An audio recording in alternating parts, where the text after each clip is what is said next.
And now, the best 60-ish seconds of your week.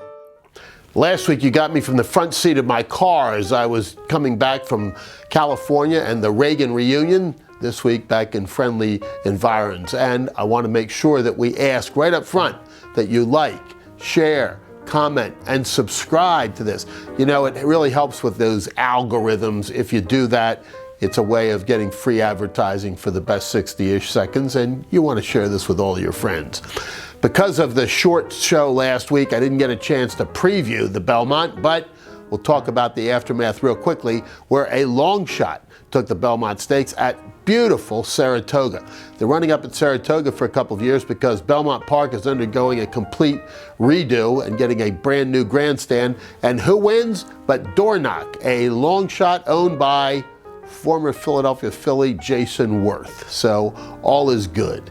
And this week, of course, we saw the Hunter Biden trial come to a conclusion. There really wasn't any great surprise to the verdict of the jury convicting him in all counts, because the weight of the evidence was really overwhelming. There was very little chance that a real jury could escape the fact that he was guilty.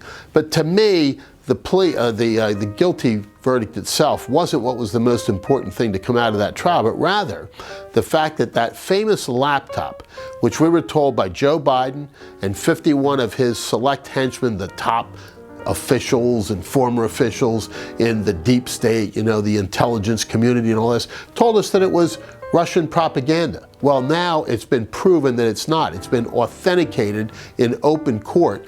And what's on there is devastating for the Biden administration and for Joe Biden in particular, because all roads ultimately lead to the big guy, and how Hunter Biden was able to command millions of dollars in fees from foreign governments, etc., when he was an admitted drug dealer, had no business whatsoever or experience or acumen in the fields that he was being paid to take on clients. There's a lot of questions yet to be answered, and they will begin to be answered, in my view, in that tax case that's coming up, which to me is a lot more serious than the gun case that just found him guilty on all counts. As we come to this June debate, which in my view is very interesting, we've never had one that early in the cycle, the Biden conviction and what's to come are sure to be key elements of that debate. And you just saw, again, Joe Biden at this G7 summit, you know, stumbling and bumbling. You know, they'll juice him up, whatever they do for the debate, but whether or not it can last throughout the entire thing remains to be seen. But one of the questions I think people are beginning to ask themselves is, if he's this bad now, what would he be in 5 years? Because that's really what we're talking about. So a question for an awful lot of folks to consider, and the scariest words in the English language, President Kamala Harris, the 3 scariest words you can imagine if, God forbid, Joe Biden were to shuffle off his mortal coil.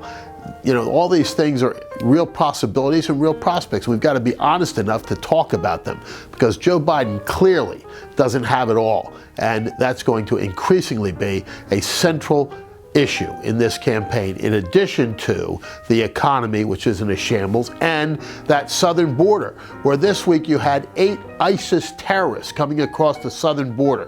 Think about that. ISIS terrorists coming into of other places, Philadelphia, in my home state of Pennsylvania, and other major American cities.